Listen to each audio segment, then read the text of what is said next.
Aí a questão, no caso agora, a gente está trabalhando aí a segunda subcategoria, né, que é a questão salarial. A questão salarial é caracterizada pelos professores como um dos agravantes na profissão, pois os obriga a ter que trabalhar mais de um turno, aumentando, no caso, o cansaço, né? Que foi aí uma reclamação muito dos professores, né?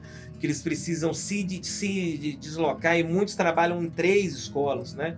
Então esse cansaço com certeza atrapalha o seu rendimento lá na escola e o processo de ensino-aprendizagem, né? De como que o valor que ele recebe ele não é, vamos dizer assim, condizente com o trabalho, né? E aí ele precisa, no caso, complementar aí a sua carga horária, e com isso ele aumenta o seu cansaço e o estresse, né? Durante as entrevistas, né, um professor ele deu um relato muito interessante da experiência da educação que ele teve no Japão. Então foi muito legal essa dicotomia, né, que a gente conseguiu fazer, de como que ele foi explicitando, ele foi mostrando que como que lá no Japão eles têm uma vivência diferente, o professor é muito valorizado, né? O professor é muito bem visto, ele é muito bem remunerado, então ele não precisa trabalhar em 3 escolas, né? Ele trabalha em uma escola, mas naquela escola que ele trabalha, ele tem outros afazeres, mas ele se sente parte daquele processo, né? A grande questão do professor trabalhar em muitas escolas e de forma rotativa é que ele não cria aquela identificação com aquela escola. Assim, durante a convivência com os professores, em outros momentos da pesquisa, assim, foi fácil identificar aí o profissional da dupla jornada, né? É aquilo que eu falei, né? Às vezes o professor trabalha em 3 escolas, mas às vezes ele tem uma outra profissão, né? Então essa dupla jornada, muitas vezes, em um turno ele era professor, mas no outro turno ele era taxista, ele era segurança, ele era babá, né? Ele era comerciante. Então, muitos professores chegavam cansados na escola e isso influenciava no seu rendimento na sala de aula, né? Entravam na sala dos professores, no caso comentando, né, que não conseguiam nem abrir os olhos de tão cansados, né? Muitos eram professores durante o dia e viravam à noite trabalhando de taxista. A gente teve caso lá durante a pesquisa de professores relatando. Já teve momentos que eu peguei professores realmente em sala de aula exaustos, assim, na mesa lá, cansados por conta dessas duplas ou triplas jornadas que eles precisam fazer, tá? A obrigatoriedade em buscar uma segunda renda reflete diretamente no processo ensino-aprendizagem, né? Então aquilo que eu falei mais cedo. Sem dúvida, o ainda façam silêncio, sentem-se e copiem o que está no quadro está muito presente na sala de aula, pois sem tempo de planejar as aulas, sem tempo de estudar, de conversar com os alunos e principalmente de refletir sobre a sua prática docente, o que sobra para esse profissional é o cansaço e a angústia, né? No caso de não haver essa perspectiva de melhora na educação. Então ele tem essa questão da falta de apoio das políticas educacionais, né? Tem essa questão salarial, ou seja, essa falta de valorização, que dá essa angústia, né? Que dá essa perspectiva dele não querer mais continuar na área da educação. Então a terceira subcategoria é a questão da arquitetura, né? Para os professores, a falta de um ambiente favorável para o ensino é considerado como parte ou sinal concreto da desvalorização do poder público frente ao corpo docente e aos alunos. Como já foi assim salientado, a escola é conhecida na comunidade. Olha para vocês verem, né? A escola ela fica muito próximo de um presídio em Contagem chamado Nelson Hungria. E para vocês terem ideia, a comunidade, né, os alunos chamavam a escola de Nelson Hungria Júnior, né? Olha para vocês verem como que a escola, de uma certa forma, era extensão para aqueles alunos. Muitas famílias lá da comunidade escolar foram para esse bairro por conta que às vezes o marido, né, ou às vezes um parente está preso, e então para ficar mais próximo, né? Então já tem essa conexão com o presídio, mas a escola tinha uma arquitetura tão próxima ao presídio que os alunos chamavam a escola de Nelson Hungria Júnior, para vocês terem ideia, né? As salas eram chamadas de celas, né? Os prédios eram chamados de pavilhões.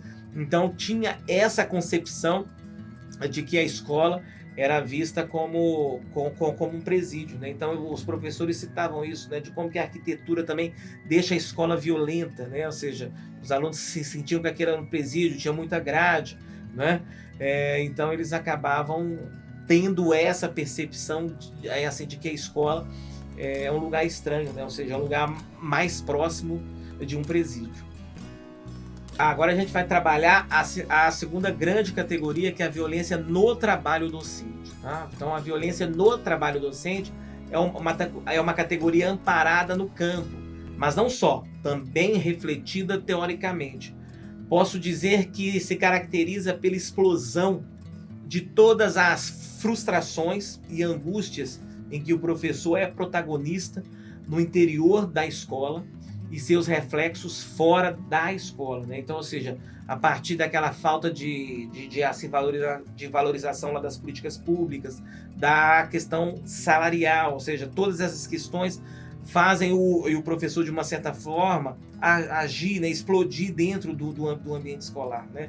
Então, todas essas ações é uma maximização da violência no ambiente escolar, né? Então, o aluno ele é agressivo, né, muitas vezes acontecem cenas de violência, mas ao mesmo tempo também os professores eles carregam essa frustração e essa violência, e com isso pode também ocasionar conflitos no ambiente escolar. Tá? É algo não muito pesquisado no mundo acadêmico, essa violência que acontece entre professor e professor. Normalmente se pesquisa sempre a questão hierárquica, né? Ou seja, enfim, a violência que acontece entre professores e alunos. Essa questão da violência entre professor e professor não é muito abordado, tá?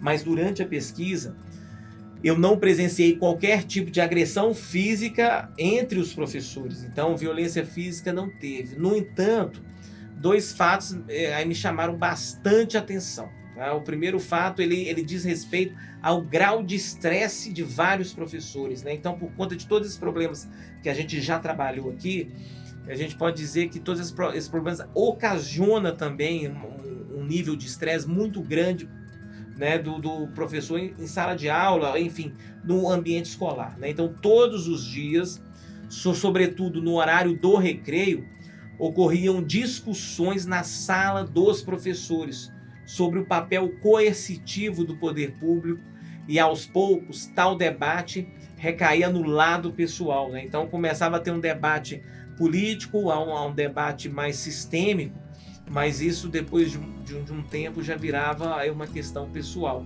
né? Então a gente percebia dentro do ambiente escolar vários grupos de professores, né? E até grupos rivais entre eles, aí assim, não só de pensamento, mas eles não conversavam, né?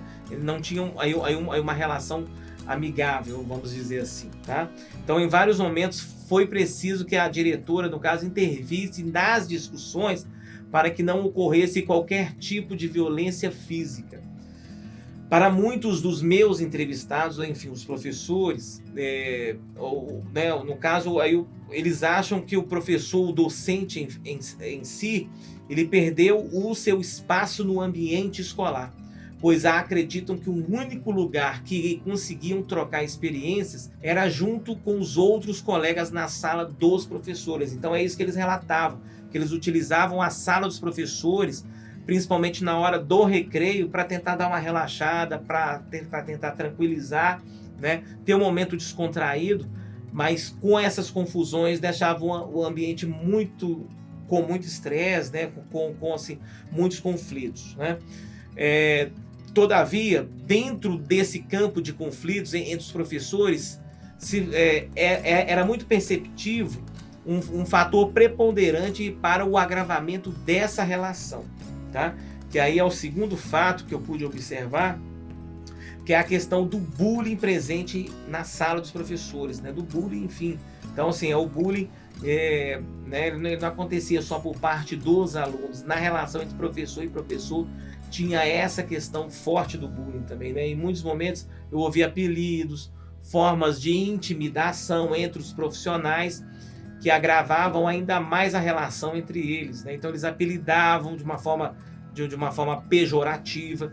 Isso tudo trazia, né, uma questão muito conflituosa, que tinham professores que eles não gostavam. Por exemplo, teve um caso lá que um dia a professora ela chegou com um vestido e a outra chamou ela de botijão por causa da obesidade, né? Então, é assim, para a gente entender como que essas falas, ou seja, o professor já carrega em assim, sala de aula todo aquele estresse, todos aqueles problemas que a gente já falou, né, de se sentir sozinho no ambiente escolar, falta de apoio de políticas educacionais e no ambiente escolar o próprio colega fazendo esses tipos de brincadeiras, né, de mau gosto, esses bullying assim, tá?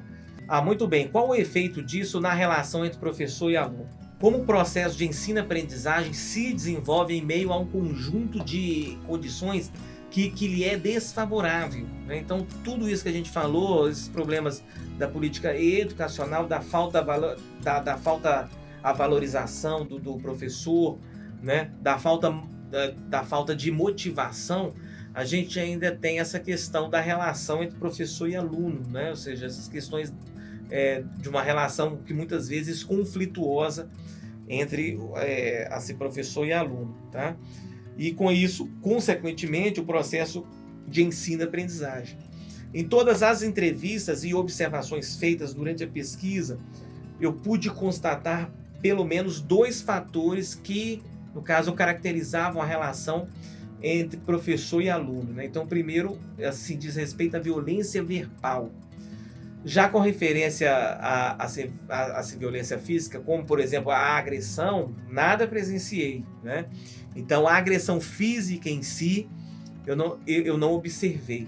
Mas era recorrente essa questão da violência verbal, né? Xingamentos, palavras de desânimo, direcionadas aos professores que dificultavam não somente a relação entre eles, né, professor e aluno, mas dificultava, sobretudo, o processo de ensino e aprendizagem, segundo o que eles mesmos diziam, né?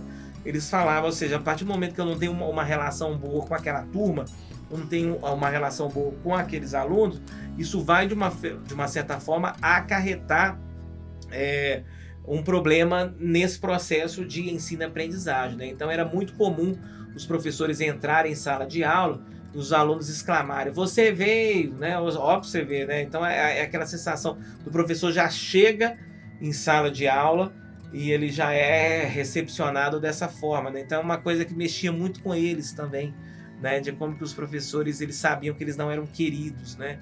E isso é um problema muito grande na relação que eles mantinham entre eles, tá? Para muitos professores, no que diz respeito à relação com o aluno, essas reações apresentam características bem mais graves assim, do que um xingamento, né? Porque aquela fala corriqueira: você veio porque você não faltou, né? Eu achei que você estava doente. Como era uma fala constante, aquilo, de uma certa forma, desmotivava os professores. O xingamento não era algo constante. Então, eles falavam que essa desmotivação era mais grave do que um xingamento, tá? Então, durante a pesquisa, eu pude registrar que os professores abordavam os xingamentos como algo aceitável. Olha para vocês verem. Ficou tanto rotina que eles acabavam aceitando. Para eles, os alunos também são vítimas de um sistema educacional que não se preocupa com as condições em que o professor e o aluno se mantêm no interior da escola. Então, é interessante a gente imaginar, né, que os professores aceitavam os xingamentos, que eles também são vítimas, né, assim, desse sistema. Então, eles, de uma certa forma, eles entendiam que esse xingamento era a partir daquele contexto onde o aluno estava vivendo, né? Assim, a gente pode entender que a relação professor e aluno é, assim, sem dúvida, muito contraditória, né? Pois, ao mesmo tempo que o professor se sente violentado com a forma que os alunos o abordam, desanimando e o frustrando na docência, ele entende também que o aluno faz parte de um grupo social que não tem acesso a livros, a música, né, ao teatro, ao cinema, enfim, ao capital cultural que lhe permitiria, no caso, segundo esses professores, assim, quem sabe, aprender a ter uma outra postura frente à escolarização, né? Ou seja, que como que o acesso a livros, a outros tipos de música, ao cinema também pode aumentar aí o processo cultural e, com isso, entender, que assim, fazer com que esse aluno no caso, refletisse mais sobre a sua posição como discente, né? Então é isso que os professores falavam em relação a isso, né? Mas eles, ou seja, eles entendiam, eles sofriam agressão, mas eles entendiam que o aluno também era parte de um contexto cultural e social muito violento ali naquele bairro onde a escola estava inserida. Tá? Então, durante a pesquisa, fui convidado pela diretora e pelo professor responsável por uma turma para participar de uma excursão que levaria os alunos em um shopping muito famoso lá na cidade de Contagem. É um dos principais shoppings, né? Então, assim, e aí eu pude observar que muitos desses alunos, eles tinham medo de descer a escada rolante porque eles não conheciam a escada rolante, assim, não era uma coisa que para muitas pessoas é algo simples, né, algo corriqueiro, para aquelas crianças não era. Então os professores relatavam isso, né, assim, de como que tinha essas situações, que tinha uma aluna que tinha problema mental, porque a mãe a mãe saía à noite para ir pro forró, enquanto que a filha ficava sozinha, né? Então a filha, como ficava com fome, ela se alimentava das suas próprias fezes. Então o que acontece? Com isso ela começou a ter infecção bacteriana e acarretou esses problemas mentais que ela teve, né? Então eles vão contando isso, eles vão relatando. Durante as entrevistas era muito comum o relato desses professores mostrando como que o contexto cultural desses alunos também de uma violência muito grande. Então um xingamento de uma certa forma era aceitável. Para eles o grande problema era aquela a fala desmotivadora constante, diária que eles tinham, né? Que os alunos diziam, você veio, não, por que você veio? A gente não gosta de você. Então, segundo eles, eram falas que atrapalhavam de uma certa forma essa relação que eles mantinham com os alunos, tá? Os relatos apontam também, né, para a segunda característica que pude constatar através das entrevistas e observações feitas no trabalho de campo, sobre a relação professor e aluno, né? Ou seja, a falta de amparo legal que, no caso, contribuía para o trabalho docente.